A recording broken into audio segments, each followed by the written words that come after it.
So hi Amrish, so for the benefit of all our viewers and readers, could you please give us a little introduction about yourself? Sure. Um, I'm the general manager for Windows Business Group in India. I head the whole Windows business Okay. for Microsoft India. I moved to India about 2 years back to really get Windows 8 off the ground here. Nice.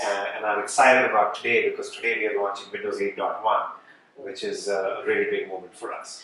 Right. So it's in fact just for Microsoft itself, Windows 8.1 is something of a very different departure from the kind of releases we have seen in the past, right? So could you elaborate a little on that? Sure, there's a few different things to Windows 8.1 that make it somewhat special and unique. All right. The first is just the pace of innovation that we've done on an operating system, which is sort of unheard of. Right. Within a year of releasing Windows 8, we've come out with a significant update to it. Nice. And this is taking care of a lot of features and functionality that consumers and customers wanted, as well as some new additional things that we've added on to it. Right. Again, at a pace that I think hasn't been seen or heard of, or even been possible, I think, in the past. Okay. So that's really big for us. Right. So because one would wonder why release a sort of an update like this one instead of just releasing a new operating system. In fact, when Windows 8 came out, there were rumors right after about Windows Blue at the time, which is going to be the next operating system. That's right. Turns out it's an update. Yeah. Was there any point where Microsoft possibly considered that this should be an independent OS? Well, for us, updates are nothing new. Actually, if you look back to Microsoft and Windows history, we've always had significant updates come out. So XP had SP1, SP2, Windows 7 are the same. So it's not a departure from how we've generally done things. Right. The two big things that are different. The first big thing that's different is the fact that we're getting this out within a year of the main operating system coming out. And the second is that it does require you to not necessarily reinstall, but download the update and reboot your system a couple of times. So it's not equal to any of the other minor updates you could do. It is a significant update. Right. And the reason why we've done it this way is because we want our users to have the benefit of latest technology and also have the benefit of things that we can do for them to make their life easier. Absolutely. And you'll see when we go through some of the features and functionality of Windows 8.1 is that what we've done is we've learned. Okay. We've learned from the market, and we've heard people what they wanted to do with Windows 8, and they perhaps in some cases could not. And we've really changed it to make sure that they can. Interesting. So, can you just take me through what's new with Windows 8.1? 8 was very exciting in and of itself. It was That's right. absolutely new. Yeah. Complete departure from everything Microsoft Windows has been up until now. So I would really love to see what is different about 8.1 with respect to 8. So Sure, yeah. Firstly, Windows 8.1 just continues to build on the philosophy of Windows 8. As you know, because you're a user of Windows 8, the genesis of Windows 8 and the philosophy of it was really around mobility, touch, and sort of apps at the heart of it. Right. And we want to continue that forward and make sure that we are actually addressing all aspects of personal computing, Right. which is desktops, laptops, and tablets in a good and equal way. So some of the improvements actually go back to desktop users that had some UI, navigation challenges that they had faced, and we want to make sure that folks who continue to use desktop, especially in business environment where desktops are quite common, especially in India, we wanted to give them features and techniques that they can use the desktop mode with the mouse and keyboard even better than what Windows 8 had initially to start with. Right. The other things that we heard back from users, for example, a store, while we had great apps in it from the start and many more that came on, a lot of people said that, hey, it's not necessarily as easy to use and I would love to use search mode as opposed to the categorization that we had. Right. So we've gone to a search based sort of store, if you will. And there's new first-party apps that we've come out with. There's a lot of that. In fact, I even noticed that there's suggestions Yes. based on what you already have That's running. correct. That's pretty amazing. Yes. And so I know one of the biggest features that everybody's talking about 8.1 is the start button. Yes. The legendary Correct. start button. However, it's just a button, right? That takes you back to the start screen. Well, actually, no. Firstly, no. Okay. Yeah, and secondly, it's not even called a start button anymore. It's called a start tip. And let me just show you. So let's take a look at the start tip, as it's called. Okay. This is my picture passport with my beautiful family. Okay. I get into it just like that. And the first thing you'll see is that the desktop mode, when I press it, actually has a similar background to my modern UI. Right. So when I go from one to the other, it's actually not jarring at all, and it just feels like the apps are on top of the desktop itself. Interesting. And that's a very simple enhancement, Mm-hmm. but something that really helps people. Now, going back to the start button, you can see it's right there on the left side. It is, yes. And of course, when you touch it, you do go back to the start screen. Mm-hmm. However, if you right-click on it, you'll see that you get a menu very similar to what you did with Windows 7, Right. which has many of the functionalities that folks used to do by clicking on the start Right. button. Oh, actually, yeah, that's true. Yeah. Wow. Okay. So, but what I do believe, a lot of people, when 8.1 was sort of demoed, was that when the start tip was shown off, everybody said it's not just the button that Correct. we wanted, but the menu actually. That's what a lot of users associate right. with the start button. Absolutely. So, how was it that Microsoft determined that it was actually just a little icon Navigation. Yeah. rather than the whole menu Yeah, that the it's a good users question. wanted? Look, there are moments in time when technology moves forward, Yes. and it has some certain benefits to it moving forward Right. that require a little bit of learned behavior. And what I'm going to show you next is one of those things, Okay. which is that people were used to going to the start button. Why? Because they wanted to launch a program in most cases, or Absolutely. get to a menu option. Right.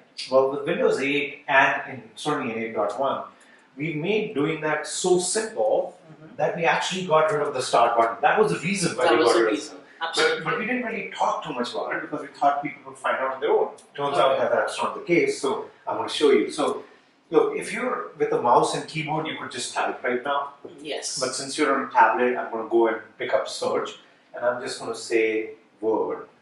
And right there is Word 2013, right? Nice. So, and let's say if I wanted to go to Control Panel, so I'll just say Control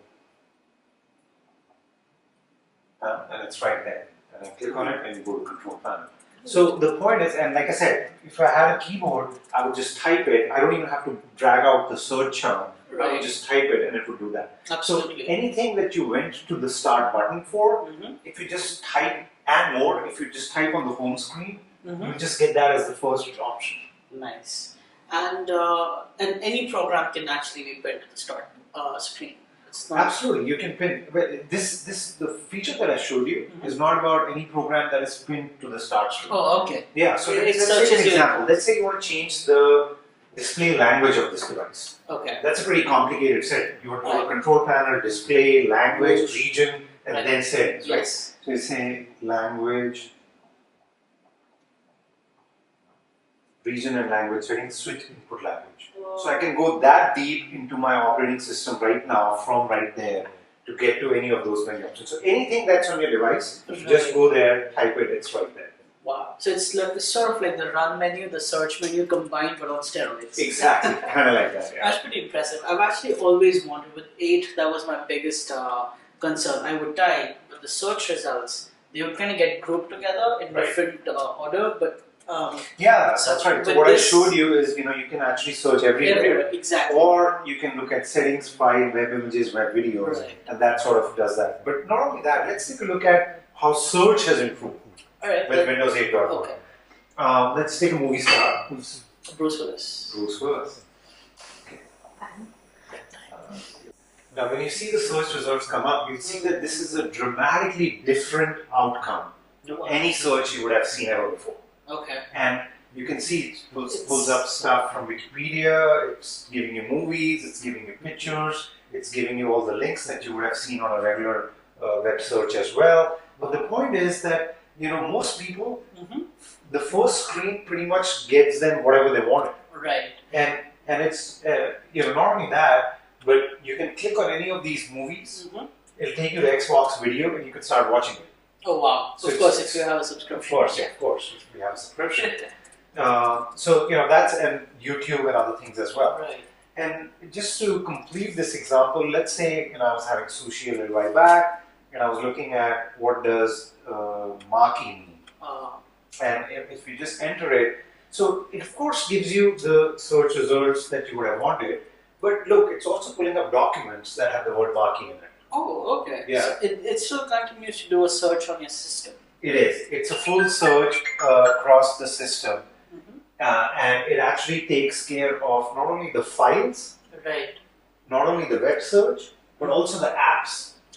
Wow. So it's a full-blown search. That's the new Bing search, and we're really excited about that. Interesting. And like what you showed me, especially with the Bruce Willis results, was I could see that you navigated right to left. Yes. What will the desktop experience be like? Can I do that with my mouse and keyboard as well? Oh yeah, absolutely. So just scroll. Yeah, you just get a scroll bar and you can scroll right away. Perfect. Yeah. And so what's different again with the start? The start menu has gotten the most amount of attention. Yes. I think for me personally, it's the most useful piece of feature that's been added to an operating system. And I know with 8.1 there are a few changes that have been made. So could you just... Sure, absolutely. Yeah, look, we believe that Windows 8 is a highly personalized operating system. Yes. And that consumers want it that way because they want to interact with things that are personal. Okay. And we allow for personalization that is vastly superior to any other operating system. Right. Firstly, you log in with your credentials, not with just a PIN. And once you're logged in, you can see my email, my Facebook updates, my news. It's all coming up on its own, my calendar appointments and things like that. Now, if I give my device to my daughter, which I occasionally do, she has her own login. Right. And when she logs in, she gets her names and stuff and her email as well. So it's highly personal. That was true with Windows 8 as well. With Windows 8.1, we've actually taken a step further, which is we've given consumers a lot more personalization options. Okay. So when you pull up settings and personalize, we've given a lot more background choices, background colors, and accent colors. So you can really customize something to exactly the way that you would want it, and this makes the device highly personalized and something that everybody wants to do. Yes. So that's the first thing. The second thing we learned from feedback is that different apps have a different size need.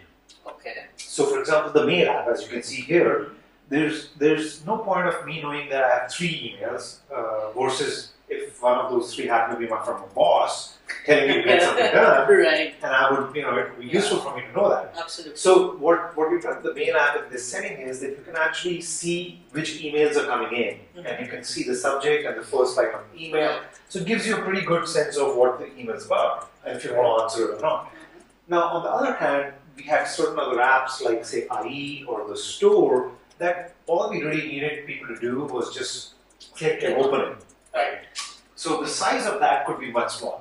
So we've given a lot more customization in terms of app sizes on the start menu that you can see here.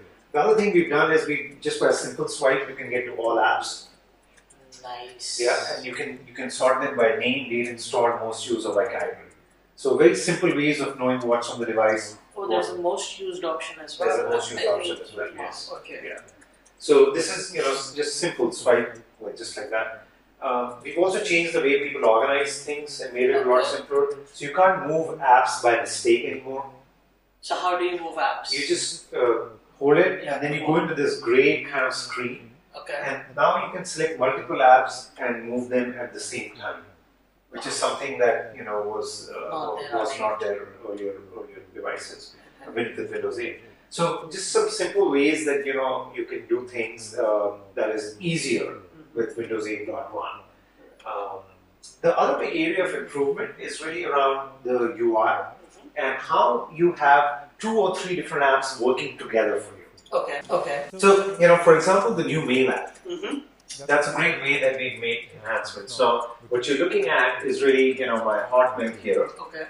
And you can see that the first thing is I get my contact emails in my inbox. Right. And then the email service, Outlook.com, automatically sweeps my newsletters into a separate folder. Interesting. And it automatically sweeps my Facebook updates into a separate folder. Wow. And this happens by itself, so that way I know what to do in which order, and it's not. So I'm assuming that Outlook is taking all this information from already the people's contact information that you have in the system. That's correct. Wow. And you can see the conversation now is a threaded view, so I can see who's replied when and what's the thread like, and it's far easier to sort of track a conversation in this view. Now, more importantly, if you take a look at, let's see this, let's say Express, and if I click on something here, you can see what it does is it actually splits the screen in half, and it fires up the website on the right side, as opposed to taking up the whole screen. Whole screen. Yeah. Right. Let's see, maybe this one. Yeah. So the idea here is that you remain in context of where you've come from. Right. Now, we've also increased the options to scroll. So it's not just a 50-50 view, but you can go to any size that you really want it to be. Right. That's comfortable for you. And, look what happens when you fire up a third app. So let's fire up the health app. It sort of floats in the middle. It tells you, hey, do you want to get rid of your mail? And maybe there's something in the article that you were reading that you wanted to put next to it, and it gives you a choice. So just a lot more personalization options that we've increased that make the navigation with multiple apps, which is a big benefit of Windows, far more easier. So one thing I did notice while using 8.1, at least the preview build was that this setting up of apps next to each other works when you're using native apps the most. So it's either desktop on one pane and the native apps on the other. Can I have two desktop apps side by side? Is that possible? Yeah, of course. So look, let's go to a simple desktop thing. Let's take a look at a blank Word document. And what you can do is you can just have this, as half the screen. And if you if you had it as, let's see, I don't have my keyboard here, but you should know that there's a Windows shortcut key. Right. If you do Windows and Alt and arrow, then it will automatically push the screen to the left half. And then you can fire up anything else on the other side. So let's say if you have IE running, then you can definitely snap this here. Oh. A little bit easier to do with the mouse and keyboard. There you go, that's snapped. Take the Word document here. Sort of snap it up here, and there you go to a side-by-side view. Oh, nice. Yeah, I wasn't able to do that on my machine, so. Yeah, actually you can run up to 4 monitors with one device with different views on it. Okay. Yeah. So that helps because I run 2 of them at home. Yeah. So as a photographer, I always have a lot of references, tutorials, Photoshop, Lightroom, etc. open. Yeah. And I think this being able to snap apps side by side has been a big savior simply because I don't have to alt tab every 5 minutes when I'm trying to watch a YouTube video and editing. And we've actually increased the number of apps you can have side by side. So now the number of apps you can have side by side is only limited by your resolution. Okay, so what are the specifications on that? So for an average tablet, I would say you can at least get 2 side by side. But the moment you get into any higher end device, like say with a greater than 1366 resolution, you can get to 3 apps side by side. And if you get to Microsoft makes some of these touch screens that are as big as these 16 touch screens. Wow. You can get to like 8 of them side by side. 8. So is there a specific resolution based requirement that each pane requires? That's right. It's based on a certain resolution to make sure that apps can render correctly next to each other. So it's hard to get into what the specifics are, but I would say for average devices, think about 2 to 3 at least being together. Okay, that's really good to know. Yeah. Interesting. So let's take a look at some of the first party apps, the new ones. So there's health and fitness, Right. And that has come out, and this app is relatively simple. It basically looks at health, but it's still very personal because you can actually go into your own diet needs and look at foods, red wine, 125 calories, and you can actually add it to your diet tracker. Okay. And then you can obviously go into exercise routines and build that and things like that. But the thing really is just the quality of the app, right? Yeah. And also, like, let's say if you want to share an article from here, again, I'm going to show you the improvements we made on the UI front. So I'm just going to go here, say share, and I'm going to say email. So you can see that it keeps the article right there, Yes. and then it pre-populates an email for me to send out, and the article is embedded in there. But it also gives me a choice of which account I want to use. Oh. So if I want to send it to my work colleagues, I can use my work email account. And if I use my work email account, it actually connects to Active Directory and my full work email list. So I can actually pull up anybody I want, and so it's there. So the Mail app and the way it works with other apps for sharing has really improved over 8 Windows 8. That's great. But there is no social integration in this app, is there? Let's say if I want to share it directly to my Facebook or my Twitter account, can I do that as well? Yeah, absolutely. So if you go to share, you can send it depending on what the app has made available. Okay. So if an app has a contract with the People app, then you can certainly share it with people, so to say, from that app.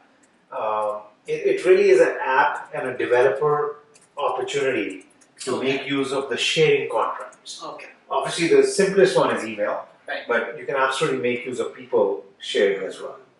Okay. So, Amrish, what is your favorite new feature in 8.1, personally? Sure. My favorite new feature is actually a very geeky feature. Okay. Let's hear it then. On my main work device, which has a very high resolution, the way the charms bar on the right side that you can see, right? It actually, based on the position of my mouse, it either appears at the bottom of the screen, or the middle of the screen, or the top of the screen. Wait, how does that even work? I've never seen that happen. You've never seen that? I'll show it to you after the interview on my other machine. Okay. But it's as simple as when you go to the right, wherever your mouse is, the bar sort of automatically comes up there. Interesting. Yeah. So it makes navigation really, really simple. Right. So that's got to be one of my favorite features, which is obviously not something that a lot of people care about, but I kind of find it very interesting. That's new with 8.1. It's new with 8.1, and I mean, it really shows you the level of detail we've gone to improve the user experience. We are making sure that we not only enhance the user experience in a generic way, but we do it in a device specifically. So the other thing is booting to the desktop mode. Yes. Right. So if you're working on a non-touch device and you decide that you want to boot into the desktop mode, you can easily do that. Okay. The options back. The options back, or it never was there, and we've created one now. So those are some simple things that we've done that I think will really, really help users navigate easier and better. Interesting.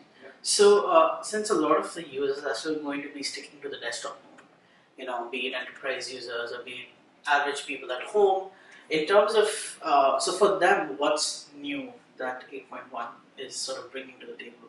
Is there anything? Sure. Well, the first thing is that we do encourage users to, look at the modern apps and the benefit of those apps. Yes. Even though they may do some productivity work in the desktop mode. That's understandable. What we've done is we've made sure that the desktop mode has native integration for desktop features. So, for example, if let's say in this mode, if you go to settings, and if you go to change PC settings, you would go into the menu that you expect, which is the modern UI menu. Yes. But if you're in the desktop mode, and we know that you're in the desktop mode, and you go to settings, the first option is the control panel. Yes. So we made it easy based on where you are to surface you the settings and information that you need for that particular mode. Okay. So that's how we are making it easier. And of course, with the start button, the navigation becomes a lot started. Yeah. Makes it a lot more That's easier. actually quite interesting. Yeah. So, wow. So we have bigger tires, we have a much better search. We have a much better search. That's for sure. Yeah, and we have much better user experience. User experience. Now, one of the things that is least talked about Windows 8 and Windows 8.1 is really about the benefits that even a Windows 7 user gets, enhancing going from Windows 7 to 8 or 8.1. On the same device, you'll probably end up with a 20 to 30% battery life improvement. Wow. And that's because the same process takes less CPU power with Windows 8 and Windows 8.1. Okay. So there's some natural enhancements that are there. This is on top of about 30,000 security fixes and updates that we've done from 7 to 8. So there's a lot of inherent advantage in moving to 8.1 on top of everything else that I was talking about.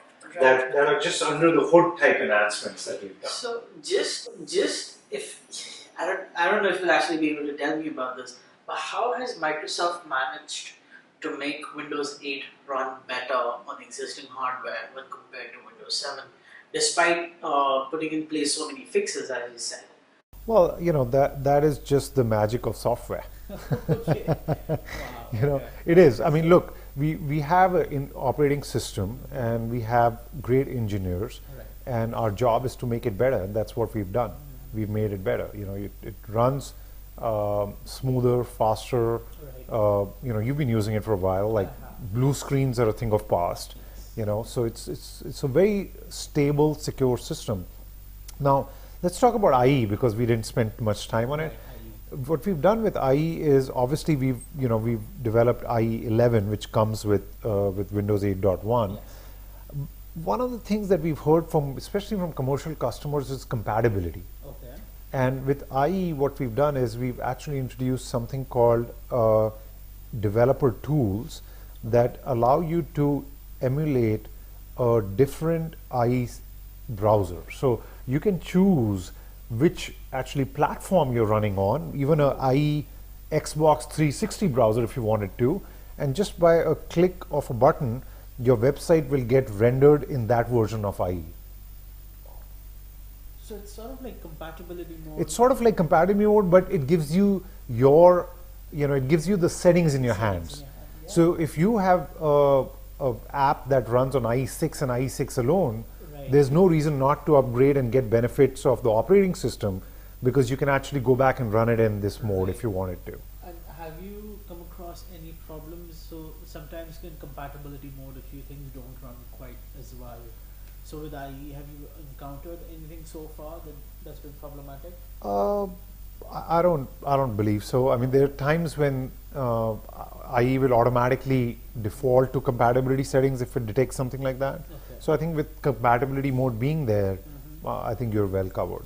I think that's great, because I know a lot of finance portals, for example, run in the older versions of IE. Yes, And, that's correct. People who've upgraded to 8.1, like Yeah. me, were like, wait, I can't access this anymore. So That's I didn't right. know about this feature, Yeah. in fact. Yeah, and look, IE 11 is sort of natively designed for touch. Okay. So you can see, like, I'm looking at this story, and just by a flick of my finger, I can go to the next story. And I can move back. Like, this is, what we call native design for touch and Windows 8. No other browser does this. So really cool stuff that we are engineering for Windows first, Right. and for touch, that is adding to user ability to do things quickly and easy. That's interesting. Yeah. There's a lot of focus on touch. There is. Right. And we do believe that, look, touch is the way of the future. Like, if today I told you that go buy a smartphone that doesn't have touch, would you even consider that? Most probably not. Most probably not. And PCs and tablets are headed that direction. And as a company, we want to embrace that trend and accelerate that trend, Right. as opposed to oppose that trend. Okay. And that's really been a big sort of genesis of Windows 8 and 8.1. Do you see any utility in having a 23-inch touchscreen monitor? I don't want to be waving in front of such a huge. You know what I'm trying to say? That works with Connect very well, but the financial feasibility of having a 23-inch or larger touchscreen monitor. Do you think that at one point that would become mainstream? I think so. Well, a couple of things are happening, right? The financial feasibility that you talked about assumes that there is a significant price difference between touch and non-touch. And we are actually seeing with new devices coming out even this November, just a few weeks from now, from HP, Dell, Lenovo, that the difference between touch and non-touch, at least on mainstream machines, is going to become minimal. And this is desktops? I'm talking about laptops as well. Laptops as well. And what's going to happen is that you'll get a great hardware, and the touch benefit of that hardware will start to come in almost at an insignificant incremental cost. So we'll see consumer choice go in the direction of touch because of that. And as far as bigger screens are concerned, we absolutely see a use of it. Like, it may not be commonplace, but certainly if you look at any of the TV shows, the TV news shows and cricket shows, you can see anchors touching screens, coming up with things, pulling up things. So there's various scenarios in which touch makes sense. You go into an airport, you want a kiosk that you can go and touch, right? So there's many scenarios in which touch makes a lot of sense. Now, it may not be overnight that you'll get a 60-inch touch screen in your house. That's right. But if you do, Windows 8 apps will scale to that. So that's the beauty of the Windows 8 ecosystem. Our apps, once written for Windows 8, work from a 7-inch tablet to a 60-inch computer without having to do any recoding.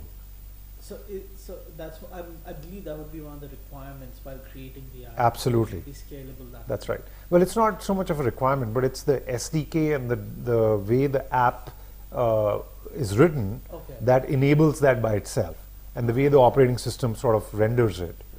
Yeah.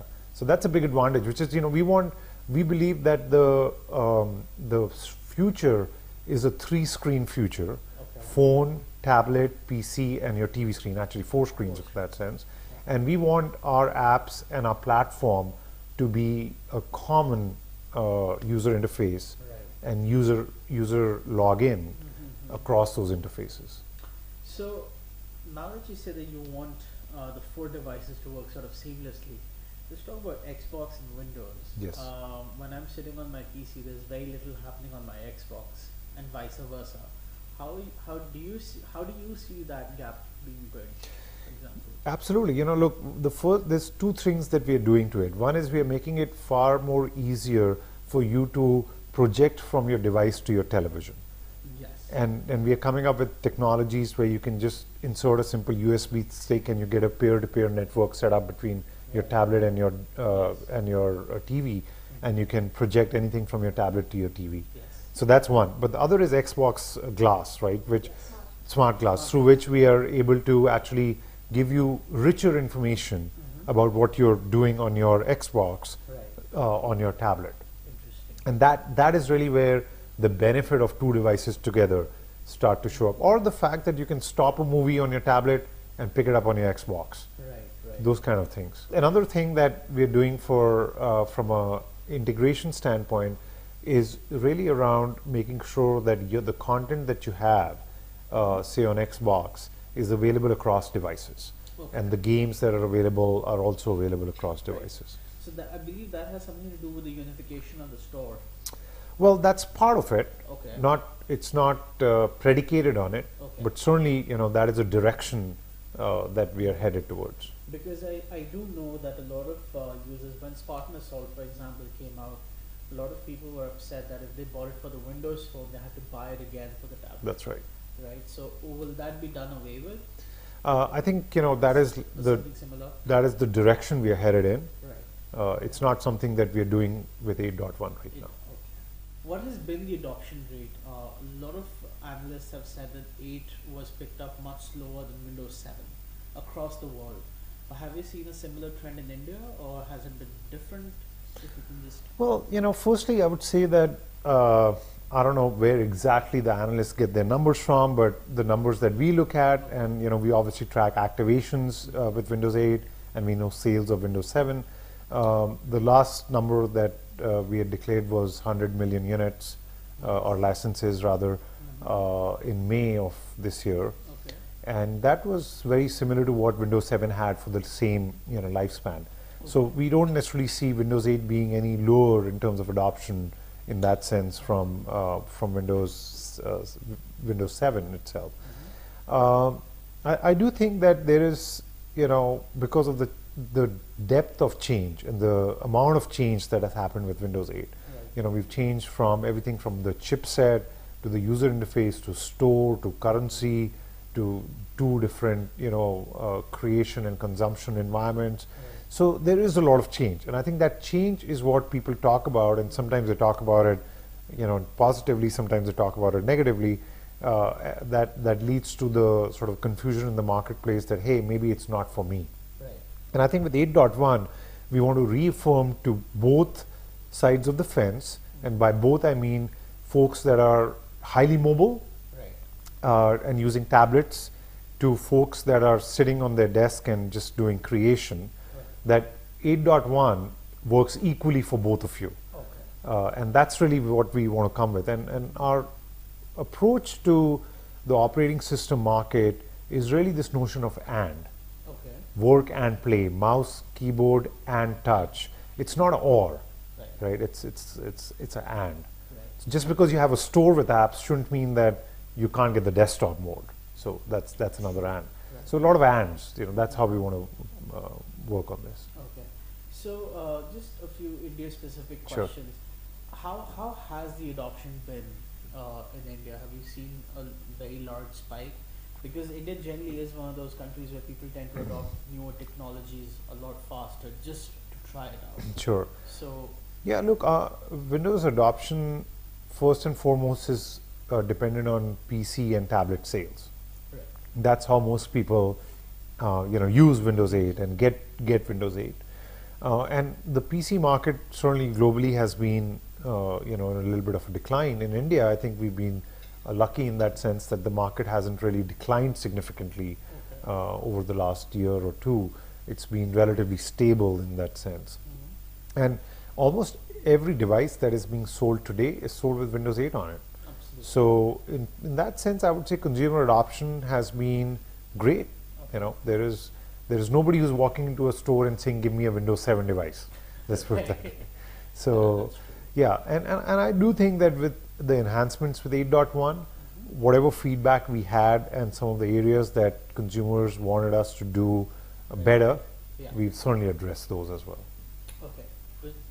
But actually, yeah, this is going to be my last question, and this is regarding the pricing and Yes. the options available for Windows 8 and 8.1, I believe. So with 8, the problem, not the problem, but the way it was priced was it was an upgrade bundle, which meant you had to have a previous version of either 7 or XP installed. Correct. But what about people who, let's say, buy a bareboat PC, Right. which in India is a huge market? Sure. I build my own PCs. Right. So what do I buy in that case? Because that upgrade package would not be eligible. That is true. So where do I get? How do I get Windows 8 on my system? Yeah. Essentially, would I have to buy 7 first Sure. and then 8, Yeah. or can I just buy a disk of 8 that installs? Right. does It's a it good install? good question. So the first thing is that if you're already a Windows 8 user, you can upgrade to 8.1 for free Right. from the store. Right. If you want to get to Windows 8.1, there's another good news that we'll be actually selling a full license. Okay. So you can buy a full license either through a FPP DVD available in a retail store, Right. or if you're a commercial customer, of course, you can get it through other means. But we will be selling a full license, Right. so you can install it on your own PC. Absolutely. Despite it being a new clean hard drive. It would Oh yeah. It's a full license. Right. So we've changed our licensing from being an upgrade licensing to a full license, which allows you to install it on a clean hard disk. That's great actually. Yeah. And what are the prices? The prices are similar to what we've had in the past. Okay. So we'll get back to you with the exact price on it. but it's no different from what we had for Windows 8. Okay. Alright.